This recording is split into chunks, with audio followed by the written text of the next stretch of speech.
Welcome to the nextTalk podcast. We are passionate about keeping kids safe in an overexposed world. Next question. My 5-year-old son went to a neighbor's house and was exposed to pornography.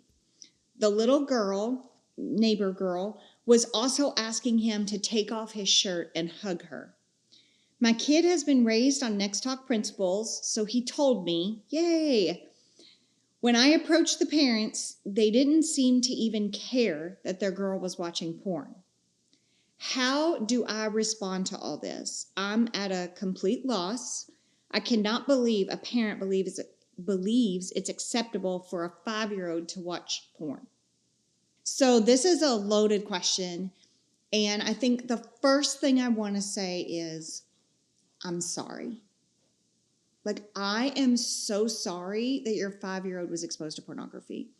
I know how that feels, like being punched in the gut, like their innocence has been stolen. And I hear your mama heart coming through in this messaging right now. I want to say, listen, you have a right to all these feelings and process them with your spouse or your best friend. You must process these feelings because you're going to get bitter. That's what I did. I got bitter and then I got mad and then I got angry. And then you just feel sick to your stomach that their innocence has been taken. So I think more than anything, I just want to say first, I'm sorry. The second thing is, I think this is a 2-part question here. The first thing is, you've got a 5-year-old exposed to pornography, so we need to make sure he's okay. That's my biggest concern. And then the second part of this is the response to the parents, because that's a whole other situation. First, I want to say, when your kid told you, how did you respond? I hope you responded, thank you so much for telling me.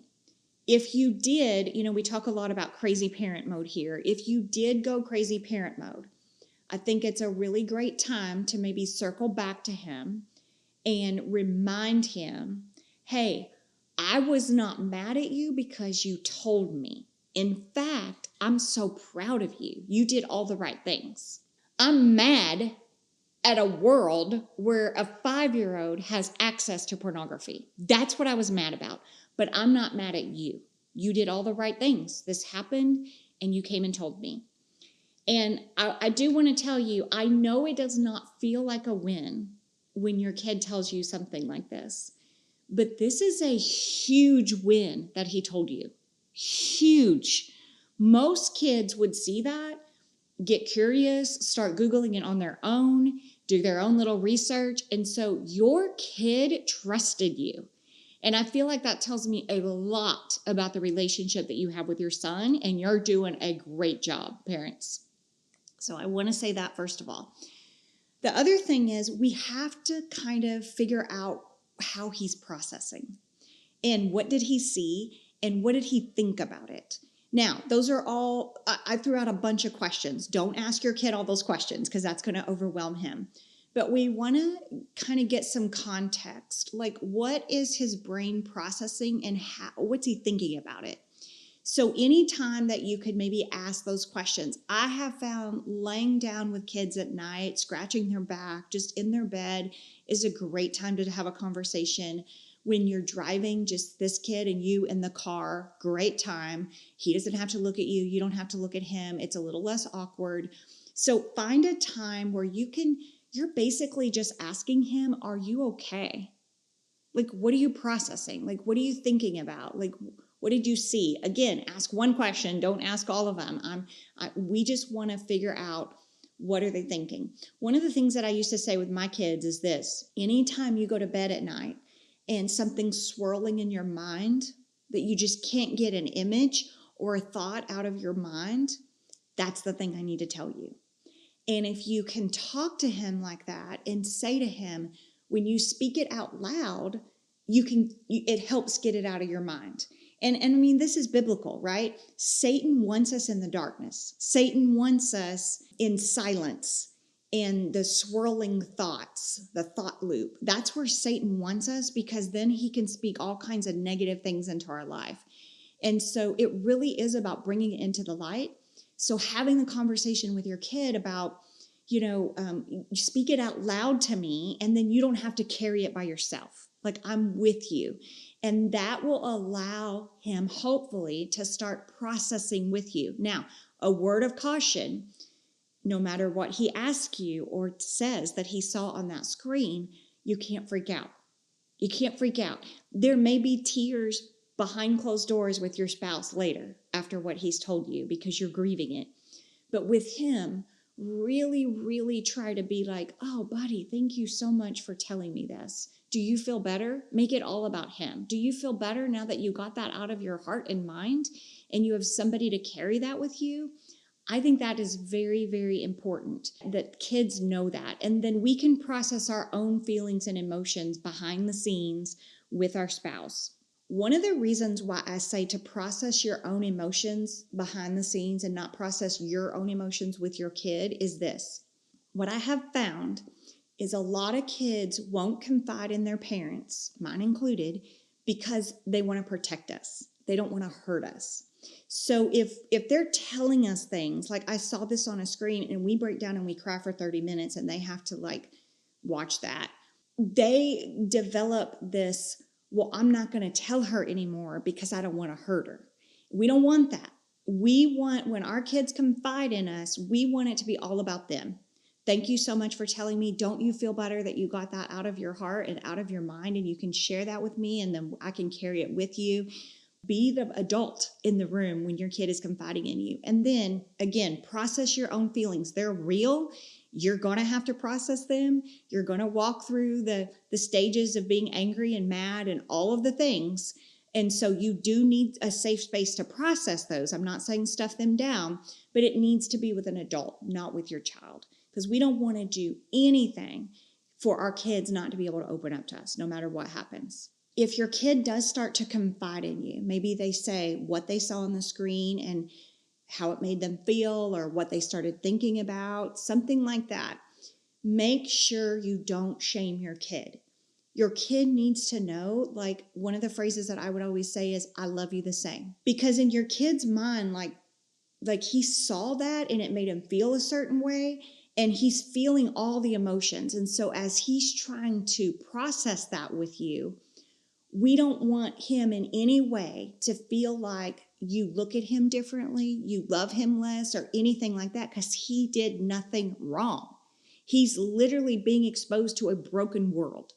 So just reassure, no shame. Thank you so much for telling me. I love you the same. Those are the things we want to pour over your kid. It feels awful. I know it does. But I am genuine when I say this.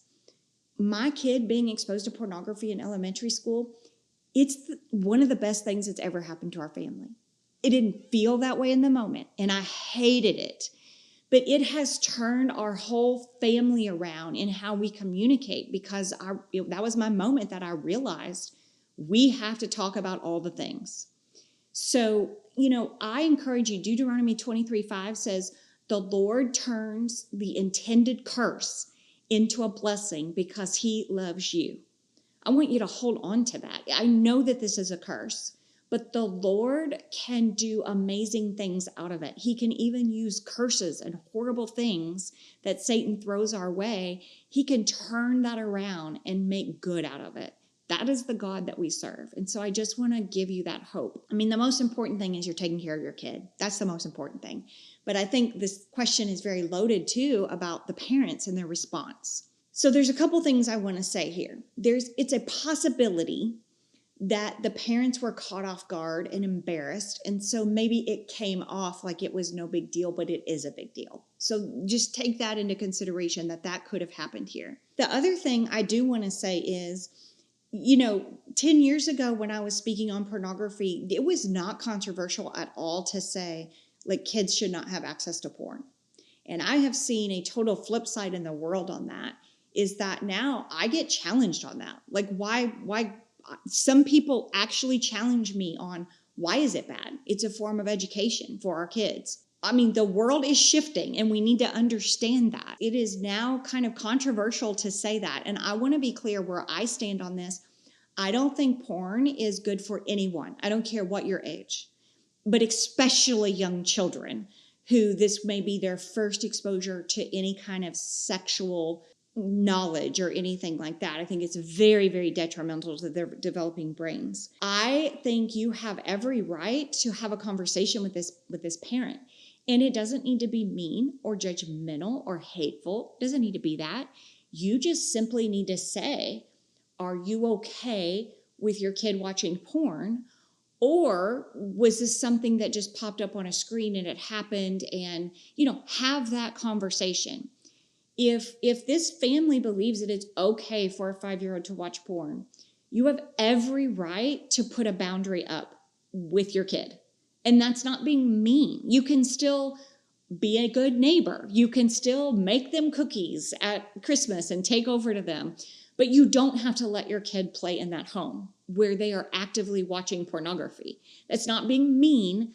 That is protecting your child. We have a job, and that is to protect our children.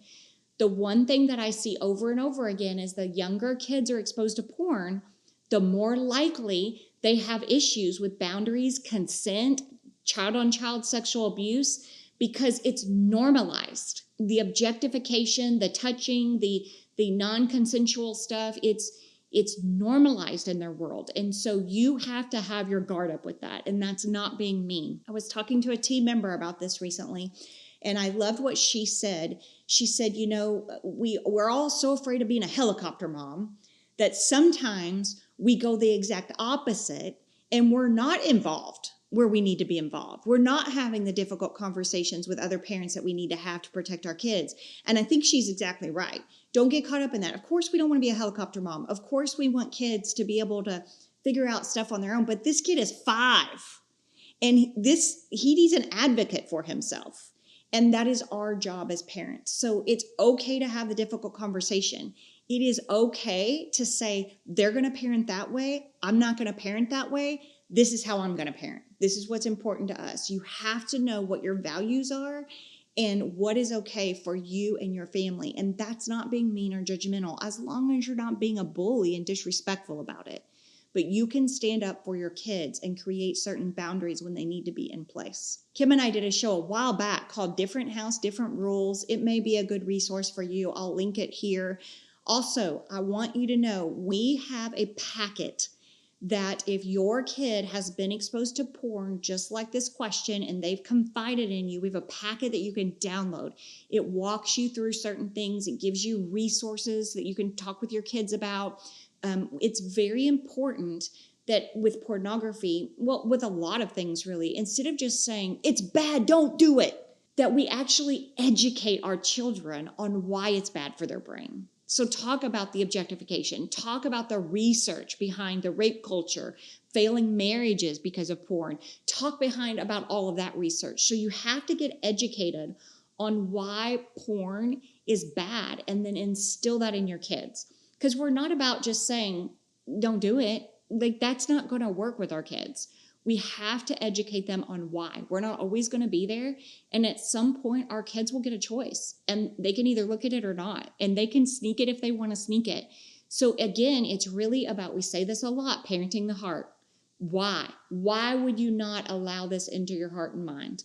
Protecting your heart and mind. You have to become an advocate for yourself. That's what we want our kids to do. We want them to become an advocate for themselves. And that starts with them seeing us model that. Like when they're little, we're the advocate. And then as they grow up, we teach them to be their own advocate of what they're going to allow in their heart and mind. And it's okay to create boundaries. It's okay to create boundaries around that and what you're going to allow your kids to see. So I hope this helps. And if you are out there and this has happened to you, I want you to go to our Get Help section on our website. If you need prayer, you're like, this happened, my kid has been exposed, I'm walking through the porn packet that you gave me, I've got it, we're having the conversations, but I need someone covering me in prayer. I want you to go fill out that form. We have literally dedicated prayer warriors who will pray for you every day. And just so you know, we give them a first name and a last initial. They're not going to know your kid's name. We're just going to say, pray for Susie's daughter who got exposed to porn at the neighbor's house. That's all we're going to give them. And so if you want to fill out that form, we will have somebody dedicated praying for you. as you walk your kid through this crisis. Hang in there. You can do this. God's going to give you the words and the wisdom to address this with your kid. Make a donation today at nextTalk.org. This podcast is not intended to replace the advice of a trained healthcare or legal professional or to diagnose, treat, or otherwise render expert advice regarding any type of medical, psychological, or legal problem. Listeners are advised to consult a qualified expert for treatment.